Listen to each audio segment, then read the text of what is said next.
من بعد اس پورے عمل کے بعد وہ اصلح اور اپنے اعمال کی اصلاح کی فَإِنَّهُ بے شک ہو غفور بخشنے والا رحیم مہربان ہے۔ وَكَذَلِكَ اور اسی طرح نُفَصِّلُ الْآيَاتِ ہم مفصل بیان کرتے ہیں آیات کو وَلِتَسْتَبِينَ تاکہ ظاہر ہو جائے سبیل المجرمین راستہ گنہگار کا۔ آیات کا ما قبل آیات کے ساتھ وقت اور تعلق یہ ہے، ما قبل آیات میں جناب نبی کریم صلی اللہ علیہ وسلم کو اس بات سے منع کیا گیا تھا کہ آپ نے اپنی جماعت میں سے کسی صحابی کو اپنی مجلس سے دور نہیں کرنا چاہیے، بڑے بڑے سردار جاگیردار کتنا ہی دور کیوں نہ لگے۔ پھر رہ گئی یہ بات کہ ہم تو اسی طرح دنیا میں لوگوں کو آزماتے ہیں، بعضوں کو بات کے ذریعے سے آزمایا جاتا ہے۔ اس سے مراد یہ ہے کہ بعضوں کو اللہ امارت یعنی امیر بناتا ہے اور بعضوں کو اللہ غریب بناتا ہے۔ اب یہ جو امارت اور یہ جو غربت ہے، یہ دونوں اللہ کی آزمائشوں میں سے ایک بڑی آزمائش ہے۔ اللہ نے امارت دی تو اس امیر کی قناعت کو اللہ آزمائے گی، اور اگر اللہ نے غربت دی تو اس کے صبر کو اللہ آزمائے گی۔ اس لیے اللہ نے فرمایا کہ ہم اس ذریعے سے لوگوں کو آزمائیں گے کہ بعضوں کو اللہ نے پیسہ دے دیا، دولت دے دی، جاگیرداری اللہ نے ان کو عطا کر دی، جاگیریں اللہ نے انہیں دے دی، اور بعضوں کو اللہ نے ایمان کی دولت عطا کر دی۔ یہ جو ایمان کی دولت ہے نا، یہ دنیا کی تمام دولتوں سے ہزار درجہ بڑھ گئی ہے۔ اس کے مقابلے میں ساری دنیا کی بادشاہتیں بھی ایک پاؤں کی ٹھوکر جتنی حیثیت بھی نہیں ہے۔ آج کی آیات میں اللہ نے ان غریب صحابہ کی حوصلہ افزائی فرمائی ہے، تمام صحابہ کی، اور بالخصوص ان میں سے جو غرباء تھے، مساکین۔ اور یہ جو مسکینی ہے نا، یہ کوئی عیب نہیں ہے۔ جناب نبی کریم صلی اللہ علیہ وسلم نے ارشاد فرمایا کہ میں مساکین سے محبت کرنے والا ہوں، اور آپ نے ارشاد فرمایا کہ میرے اوپر سب سے پہلے ایمان لانے والے بھی غرباء مساکین، اور آپ نے فرمایا کہ یہ دین غرباء سے چلا ہے اور پھر یہ دین غرباء کی طرف لوٹ جائے گا۔ تو یہ بھی عیب نہیں ہے، معیوب بات نہیں ہے کہ انسان دنیا میں غربت کو جو ہے وہ عیب کی نظر سے دیکھے، اور اس کو حقارت کی نظر سے دیکھے، اور اس کو کوئی اپنا ذاتی کمال سمجھے کہ میں جو امیر ہوا ہوں، میرا اس میں ذاتی کوئی عمل دخل ہے، میرا کوئی اس میں کمال ہے، اور یہ جو بیچارہ جو غریب ہے اس میں اس کا کوئی ذاتی عمل دخل ہے، ایسی بات ہے۔ یہ جو شاہ روم تھا نا، جناب نبی کریم صلی اللہ علیہ وسلم نے اس کی تمام بادشاہوں کی طرف آپ نے خطوط روانہ کیا، تو ہر پر اس کی طرف بھی اللہ کے نبی نے خط کیا۔ جب اس نے یہ خط پڑھا نا، تو اس نے اپنے وزراء سے یہ بات کہی کہ پتہ کرو عرب کا کوئی آدمی یہاں پر ہے یا نہیں۔ اس کو پتہ چلا کہ عرب کا قافلہ، تجارتی قافلہ جو ہے یہ آیا ہوا ہے، اور اس میں ایک شخص ہے جس کا نام ہے ابو سفیان، یہ بھی اس میں۔ تو حضرت ابو سفیان رضی اللہ تعالیٰ عنہ کو اللہ نے فصاحت اور بلاغت بہت عطا فرمائی. ابھی تک یہ دائرہ اسلام میں داخل نہیں ہوتی تو فتح مکہ کے بعد آتا. تو ہوا یہ کہ جب ان کو ہرقل بادشاہ نے اپنے دربار میں طلب کیا تو پوچھا کہ آپ کی سرزمین پر ایک شخص نے نبوت کا دعویٰ کیا. انہوں نے فرمایا خیر کافی تفصیلی سوال جواب ہوئے. ان سوالات میں ایک سوال ہرقل کا یہ تھا یہ بتاؤ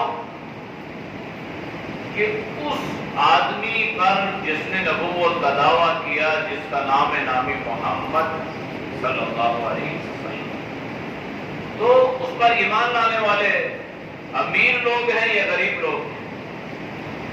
کثرت کن لوگوں کی؟ فرمایا کہ اس پر ایمان لانے والے غربا مساکین لوگوں کی کثرت. تو اس وقت اس بادشاہ نے یہ بات کہی تھی کہ تمام نبیوں پر سب سے پہلے ایمان لانے والے غربا لوگ ہوتے ہیں, امیر لوگ, غریب لوگ ہوتے ہیں, اور اس کے بعد پھر اس میں سارے لوگ داخل ہو جاتے ہیں. جب ابو سفیان نے یہ بات کہی تو بات تو حقیقت تھی اور یہاں پہ تو کوئی ایسی بات تھی نہیں اور جھوٹ وہاں پہ ایک عیب سمجھا جا رہا تھا. جھوٹ تو نہیں بولا, سچ بولا. تو اس وقت اس بادشاہ نے یہ تصدیق کی کہ اگر اس پر ایمان لانے والے غربا مساکین محتاج لوگ ہیں تو پھر وہ اپنے دعوے میں سچ جاتے ہیں. اللہ اس لیے کوئی عیب نہیں ہے. تو لوگوں نے اس کو عیب سمجھ لیا, اس کو کمزوری سمجھا, اس غربت کو حقارت کی نظر سے دیکھا تو پھر اللہ کی رحمتوں کے قربان جائیں. جب غربت کی وجہ سے نا ان صحابہ پر انگلیاں اٹھنے لگی تو اللہ کہ سلام ان صحابہ کی طرف آنے لگے, پھر اللہ کی طرف سے سلامتی اترنے لگی. تو اللہ نے کیا فرمایا وَإِذَا جَاءَكَ الَّذِينَ يُؤْمِنُونَ بِآيَاتِنَا, جب تیرے پاس وہ لوگ آئیں جو ہماری آیات پر ایمان رکھتے ہیں, یعنی جب تیرے پاس تیرے ساتھی آئیں, تیرے جانصار آئیں, حبیدار آئیں, وفادار آئیں, تابعدار آئیں, ایمان رکھنے والے صحابہ آئیں, تو پھر کیا ہو فَقُلْ سَلَامٌ عَلَيْكُمْ, تو پھر انہیں یہ کہہ دیجئے کہ آپ پر سلام ہو.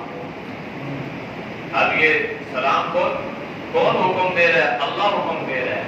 اور کس کو حکم دے رہا ہے؟ نبی کریم صلی اللہ علیہ وسلم کو دے رہا ہے. اور کن کے بارے میں دے رہا ہے؟ صحابہ کے بارے میں.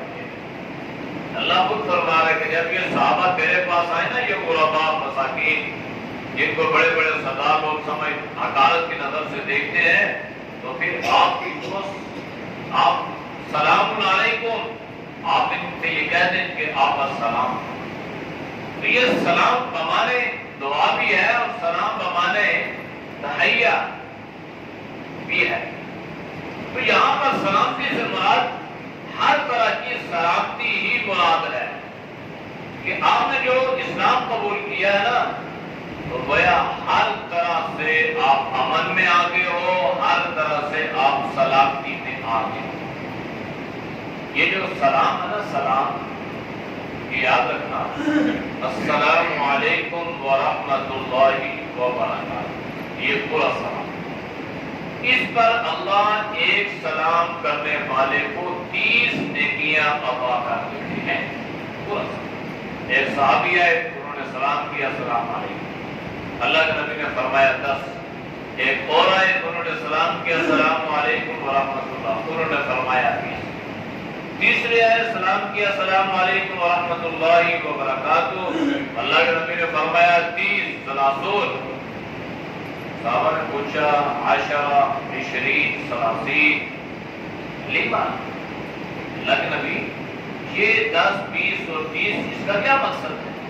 آپ نے یہ جو گنتی کے مخصوص عدد ہے کیوں اپنے بیان فرمائی؟ اللہ کے نبی نے فرمایا جو پہلا آیا سلام کیا نا اس نے السلام علیکم 10، جو دوسرا آیا اس نے السلام علیکم ورحمۃ اللہ اس کو 20 نے کیا، اور تیسرا جو آیا السلام علیکم ورحمۃ اللہ وبرکاتہ اس کو اللہ 30 نے کیا۔ اس سلام کا جو ایک فلسفہ ہے نا وہ یہ ہے کہ سلام کرنے والا وہ اپنی ذات کے بارے میں اس بات کی ضمانت دے رہا ہوتا ہے، گارنٹی دے رہا ہوتا ہے کہ میرے شر سے تم محفوظ ہو۔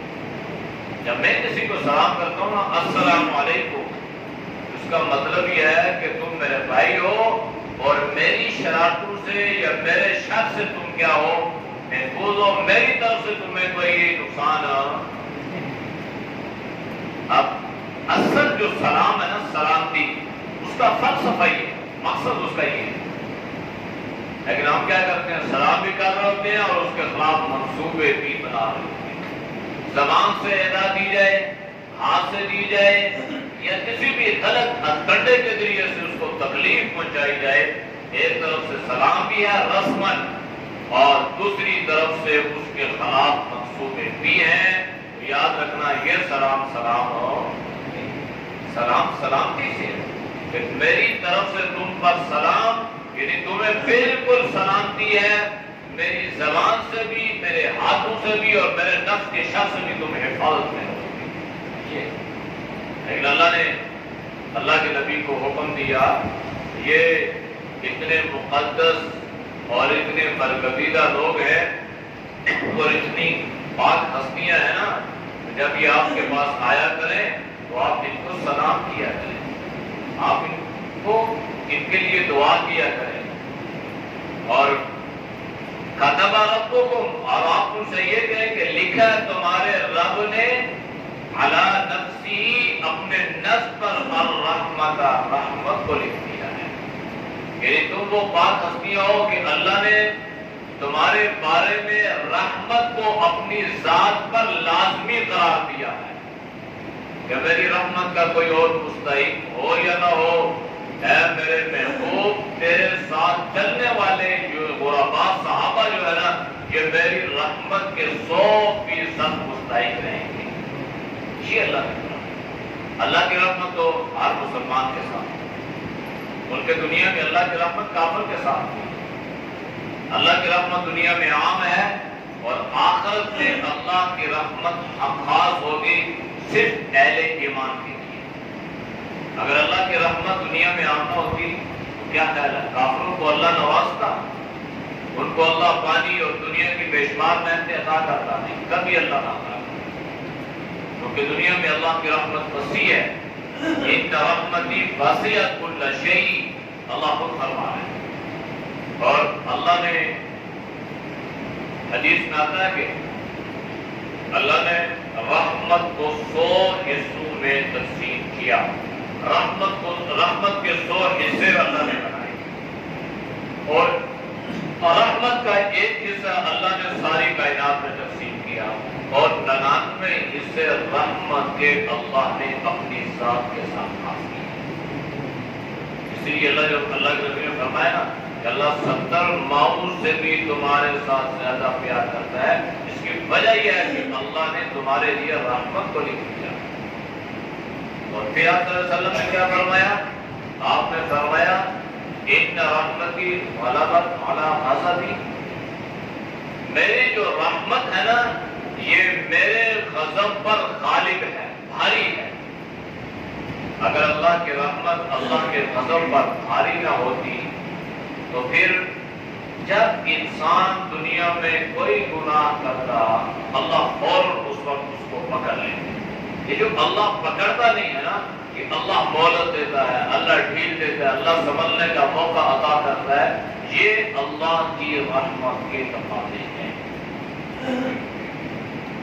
انہ من عامل منکم سوءا بجہالہ، اب بحیثیت انسان، بحیثیت بشر، دنیا میں انسان سے کوتاہی بھی ہوتی ہے، غفلت بھی ہوتی ہے، گناہ بھی سرزد ہو جاتا ہے، کبھی دانستہ اور کبھی غیر دانستہ۔ اس کے لیے اللہ نے اپنی رحمت کا دروازہ کھلا چھوڑا، اور آپ صلی اللہ علیہ وسلم نے کیا فرمایا؟ آپ نے فرمایا کہ موت کا غرغرہ آنے سے پہلے اللہ نے تمہارے لیے توبہ کا دروازہ کھلا چھوڑ دیا۔ یعنی یہ اللہ کی رحمت ہے، اور اس رحمت کا دروازہ یہ ہے کہ ابھی موت کا غرغرہ آنے سے پہلے اگر تم توبہ کر لو تو اللہ کی رحمت تمہیں اپنے سائے میں لے لے گی۔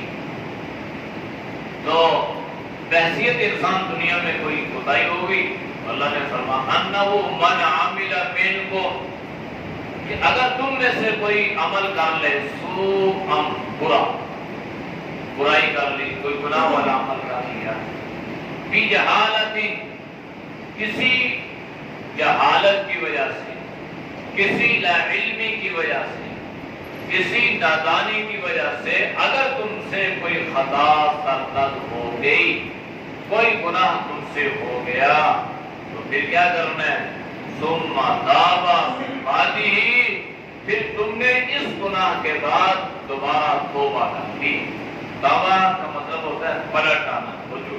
یعنی اللہ نے ایک حد مقرر کیا نا، انسان نے جب وہ گناہ کیا تو اس نے اس حدود کو پھلانگا اور اس کو کراس کر دیا۔ جب کراس کیا تو خیال ہوا کہ میں تو ممنوع علاقے میں آ گیا ہوں، اب تو میرے لیے بچنا، اب وہ واپس آ گیا۔ تو اس توبہ یتوب، اس کا مطلب ہے پلٹنا، واپس اس دائرے میں آ جانا، اس حدود میں آ جانا جس حد کو اللہ نے تمہارے لیے متعین کر دیا۔ جب انسان نے توبہ کی اور اس حد میں آ گیا، وہ اصلح، اور اپنے عمل کو بھی، اپنی عادات کو بھی اس نے بدلا اور اس کو سنوارنے کی اس نے کوشش کی، تو اللہ کیا فرما رہے ہیں؟ فَأَنَّهُ غَفُورٌ رَحِيمٌ، تو بے شک اللہ غفور، معاف کرنے والا، مغفرت کرنے والا، بخشنے والا، رحیم، مہربان ہے۔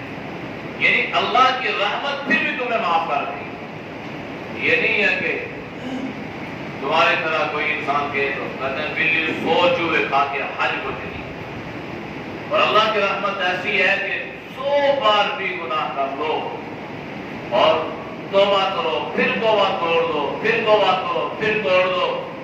اللہ کے نبی نے فرمایا کہ 1000 بار بھی اگر توبہ کرو نا، اور پھر ہر بار توبہ کرتے رہو۔ اب اگر کبھی ندامت کی وجہ سے، تمہارا ان گناہوں کی وجہ سے کوئی آنسو تمہاری آنکھوں سے نکلا اور تمہارے چہرے پہ وہ پڑ گیا، اللہ نے تمہارے اوپر جہنم کی آگ کو حرام کر دیا۔ یہ آنسو اللہ نے اس میں اتنی قوت، اتنی طاقت دی کہ یہ گویا اللہ کے غضب کو اور جہنم کی آگ کو یہ بجھا کے رکھ دیتا۔ تو یہ اللہ کی رحمت ہے کہ اللہ تمہیں معاف کر دے، اور اللہ کی معافی ایسے ہے نا کہ اللہ پھر تانے نہیں دیتا۔ کیا 70 سال اور 60 سال اور 80 سال اور 100 سال زندگی نشے میں گزاری، اور اب جب کچھ کرنے کے قابل نہیں دے، اور اب میرے پاس آ گئے اور کہتے ہیں اللہ تو معاف کر دے۔ جوانی میں کہاں تھے؟ جب کرنے کی عمر تھی تب کہاں تھے؟ تب تو میرا خیال نہیں آیا، اور اب تو میرا خیال آ رہا ہے۔ اللہ کی رحمت ایسے نہیں کرتی، بلکہ انسان جو بوڑھا یا تھکانا ہوتا جا رہا ہوتا ہے نا، تو اللہ اس کے اعمال کی اسی قدر زیادہ لاج بھی فرماتی ہے۔ اس لیے اللہ کے نبی نے کیا فرمایا؟ آپ نے فرمایا کہ سفید بالوں سے اللہ کو حیا آ جاتی ہے۔ وہ توبہ کرے، اللہ سے معافی مانگے، اور اللہ اس کو معاف نہ کرے، یہ اللہ کے خیرت کے منافی ہے۔ اللہ سے حیا کرتا ہے، یہ اللہ کی رحمت ہے کہ اللہ تانے بھی نہیں دیتا، اور اللہ فوراً اس کو اپنے دامن میں، اپنی آغوش میں لے لیتا۔ وَكَذَلِكَ، اور اسی طرح نُفَصِّلُ الْآيَاتِ، اللہ نے ہر آیت کو، ہر بات کو، ہر مسئلے کو تفصیلاً بیان کر دیا۔ وَلِتَسْتَبِينَ سَبِيلُ الْمُجْرِمِينَ، اور اللہ نے مجرموں کے راستے کو بھی کھول کر واضح کر دیا۔ یعنی دو چیزیں ہیں نا، ایک چیز ہے کہ اللہ نے دین کے احکامات کھول کے بیان کر دیا، پھر اللہ نے مجرموں کے راستوں کو بھی بیان کر دیا، ان کی مخالفتیں اور ان کی گمراہیوں کو بھی اللہ نے بالکل واضح انداز میں کھول کے قرآن میں بیان کر دیا۔ اگر اعمال کرو گے تو اس طرح اور نہیں کرو گے تو ایسا۔ سبیل کہتے ہیں وَمَن يُشَاقِقِ الرَّسُولَ مِن بَعْدِ مَا تُبَيَّنَ لَهُ مَا نُوَلِّهُ وَنُصْلِهُ جَهَنَّمَ وَسَاءَتْ مَصِيرًا۔ یہ اللہ نے واضح کھول کے فرمایا۔ تو قرآن میں اللہ نے عقائد اور بالخصوص نظریات، توحید، رسالت اور آپ صلی اللہ علیہ وسلم کی ختم نبوت اور آپ پہ لگائے گئے اعتراضات، اس کو اللہ نے تفصیلاً بیان کر دیا۔ اب اس میں اس بات کی گنجائش نہیں ہے کہ کوئی یہ کہ میں عقائد کے بارے میں ریسرچ کر رہا ہوں، میں تحقیق کر رہا ہوں، اب اس میں اس کی گنجائش نہیں۔ یاد رکھیں تحقیقات سے اللہ نے منع نہیں کیا، ریسرچ سے اللہ نے منع، دین کے بارے میں ریسرچ کرو، تحقیقات کرو، لیکن کہیں ایسا نہ ہو کہ ان تحقیقات میں انسان گمراہی کی طرف جائے۔ اليوم اکملت لکم دینکم واتممت علیکم نعمتی ورضیت لکم الاسلام دینا۔ یہ آیت اتری اور اس میں بتلا دیا کہ تمہارا دین مکمل ہو گیا، اور یہ اعلان کس نے فرمایا؟ اللہ کے نبی صلی اللہ علیہ وسلم نے فرمایا، اور صحابہ کے جمع غفیر میں آپ نے یہ اعلان فرمایا کہ دین مکمل ہو گیا۔ ہاں جزیات ہیں، اس میں بحث مباحثے کی گنجائش موجود ہے، اس میں تحقیقات کی گنجائش، لیکن اصول میں گنجائش نہیں ہے کہ آج کے لیے کہیے میں اس بات پہ تحقیق کر رہا ہوں کہ اللہ کے نبی صلی اللہ علیہ وسلم آخری نبی ہے یا نہیں ہے۔ آج کو یہ کہیے میں اس بات کی تحقیق کر رہا ہوں کہ حضرات صحابہ کی فضیلت کو قرآن نے کس انداز میں بیان کیا ہے، کیا ان پر تنقید کرنے والا مسلمان ہے یا نہیں ہے۔ ان تحقیقات کی اب ضرورت نہیں ہے، یہ اصول ہیں اور ان اصول کو اللہ نے مکمل فرما دیا۔ مسائل میں گنجائش ہے، لیکن ان مسائل میں بھی جو تحقیقات ہوتی ہے نا، اس کے لیے علم کی ضرورت ہوتی ہے۔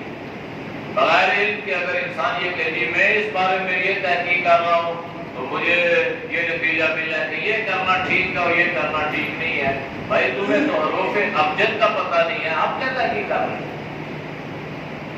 ہر آدمی کا سمجھ اور ایک لائن، اور اس لائن والے آدمی، اس فنون والے آدمی اگر اپنے فیلڈ میں کسی کا دعویٰ کرے تو بات جچتی ہے، سوٹ کرتی ہے، لیکن اگر غیر آدمی یہ کہے کہ جناب میں اس بات کا دعویٰ کر رہا ہوں اور میں اس میں تحقیق کر رہا ہوں، تو آدمی اس میں ہنسے گا کہ یہ دیکھو کیا پتی اور کیا پتی کا شعبہ، اس کی لائن کیا ہے اور یہ کر کیا رہا ہے۔ تو جب انسان اس طرح سے دین میں تحقیقات کرنا شروع کر دے گا تو پھر یاد رکھنا وہ اپنے لیے گمراہی کو خریدے گا، وہ کبھی بھی ہدایت پر۔ یہ جو آج کل سوشل میڈیا کا زمانہ ہے، بہت عجیب چیزیں وہاں پہ نظر آتی ہیں۔ ابھی شاید جاتے ہیں پہلے یہاں ہمارے بیریئر ٹاؤن میں کوئی آدمی کھڑا ہوا اور اس نے کوئی نبوت کا دعویٰ کر دیا اور اس قسم کی باتیں میں نے سنا ہے کہ آج علماء کی کچھ مشاورت میٹنگ کی تھی، تو اب اس قسم کے جو ہے وہ کیا ہوا کہ میں تحقیق کی اور میں اس نتیجے پہ پہنچا۔ بھائی تو نے کیا تحقیق؟ تجھے تو علماء کی کردار کا پتہ نہیں ہے، تو حرف اور فعل اور اسم کو جانتا نہیں، اور تو کہہ رہا ہے کہ تحقیقات ایسے نہیں ہوتی، تحقیقات کے لیے بھی اصول کا علم جاننے کی ضرورت ہوتی ہے۔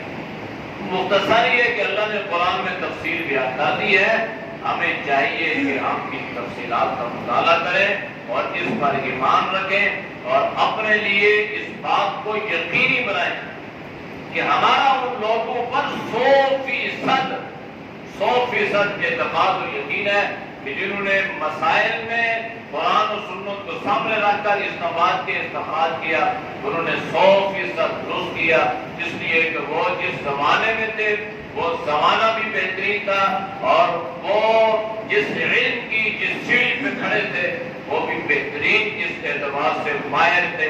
تو ایک آدمی علم کے اعتبار سے اور فنون کے اعتبار سے ماہر بھی ہے, اس کو جناب نبی کریم صلی اللہ علیہ وسلم کے زمانے سے نسبت اور قربت بھی ہے. لہذا اس نے مسائل میں جو استنباط کیا, استخراج کیا قرآن و سنت کو سامنے رکھ کے, اس پر ہمیں اعتماد بھی ہے. اعوذ باللہ من الشیطان الرجیم. بسم اللہ الرحمن الرحیم. وَإِذَا جَاءَكَ الَّذِينَ يُؤْمِنُونَ بِآيَاتِنَا فَقُلْ سَلَامٌ عَلَيْكُمْ كَتَبَ رَبُّكُمْ عَلَى نَفْسِهِ الرَّحْمَةَ أَنَّهُ مَنْ عَمِلَ مِنكُمْ سُوءًا بِجَهَالَةٍ ثُمَّ تَابَ من بعده وأصلح فأنه غفور رحيم. وكذلك نفصل الآيات ولتستبين